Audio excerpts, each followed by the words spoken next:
Hey guys, so I'm working on the Katana still.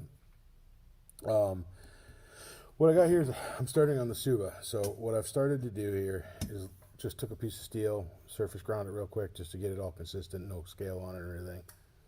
It's about a 1/4 inch by 3 square. And then what I did is I drew a line across like this and center punched a mark in the middle.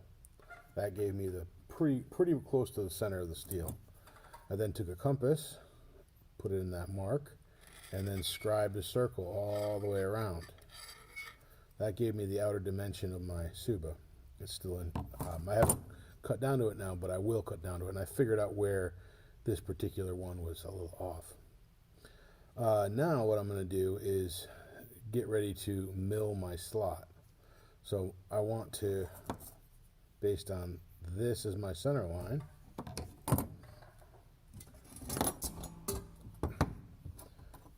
just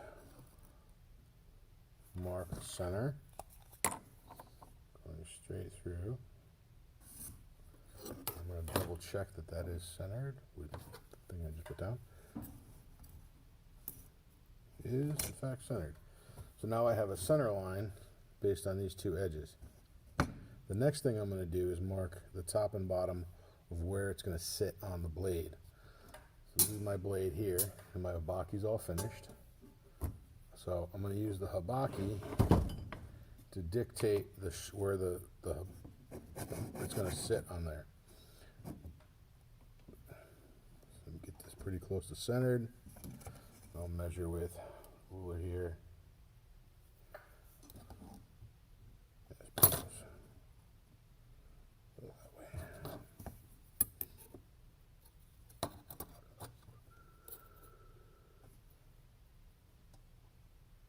Okay.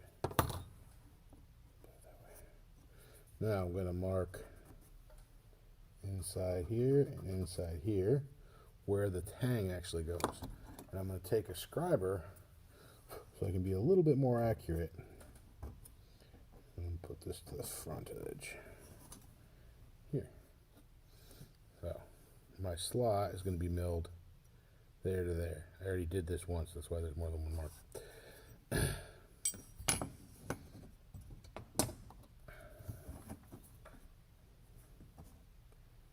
Okay. Go with this one.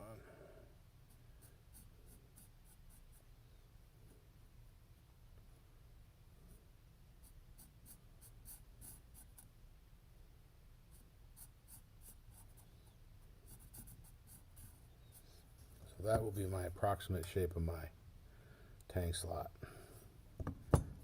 What I'm going to do is just take some measurements off of the actual tang and write them on here so I have kind of a reference of what sizes I need to do. So when I go to get a milling cutter and go to cut the slot, I don't like, oops, I cut this way too wide. No, I got to upset everything and pain in the butt. So I like to write it right on here. That way I don't have to go look for the measurement. So just take a pair of calipers, measure the inside line here, which is 80 thousandths.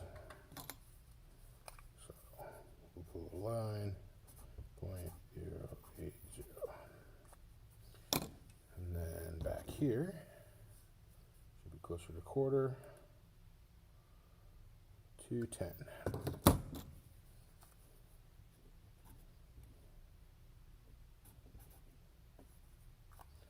So what I'll probably do is not mill all the way across.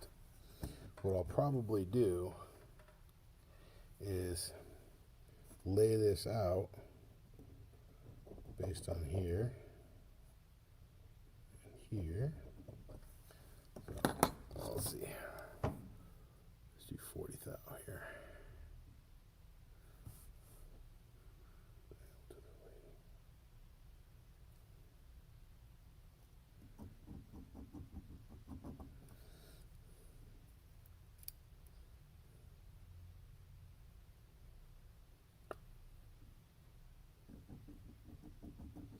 So I'm just kind of roughly lining this up. So I just put score marks at the front and bottom. So what I've done here is just started to scribe in the sides of my slot so that I can take a measurement of where my larger size can go. So I think what I'm going to do is mill this about 3/16 and then file everything else in, which means I need to probably stop. Let's see here. It's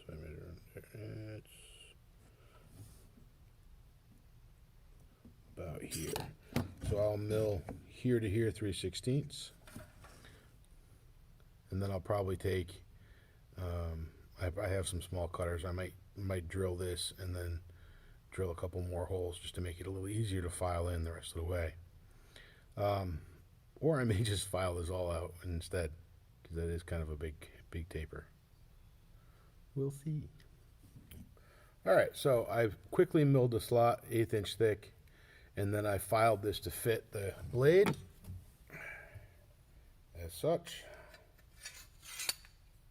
A nice fit, no rattle.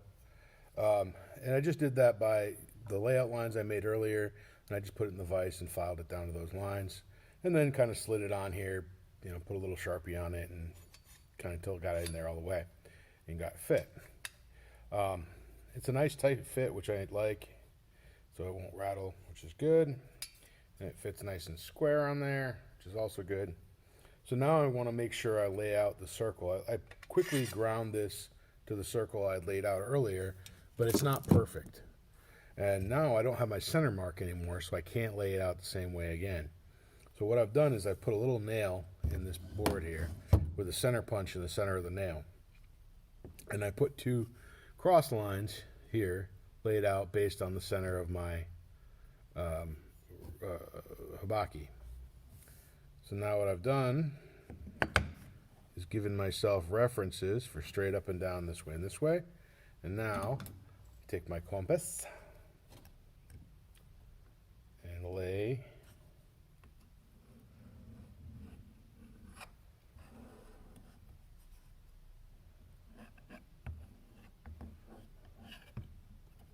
my circle back in.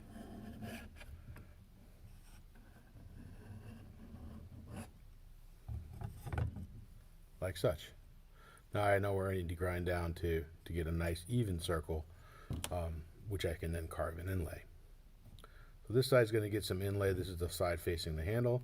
This side I think I'm going to carve down into this pseudo scarabee looking thing, and then relieve all the way around like this, and then I'll upset the edge to give a little bit of a raised lip.